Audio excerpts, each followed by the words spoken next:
The command line is a powerful interface that allows you to interact directly within your operating system. Mastering essential Linux commands is crucial for efficient navigation, file management, and system administration in Kali Linux.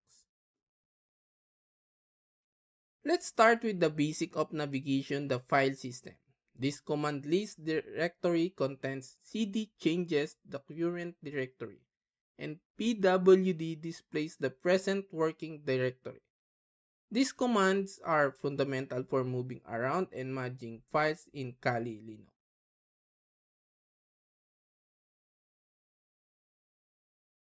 Managing files is core part of using the command line. The cp command copies files or directories, mv moves or renames them, and rm removes files or directories.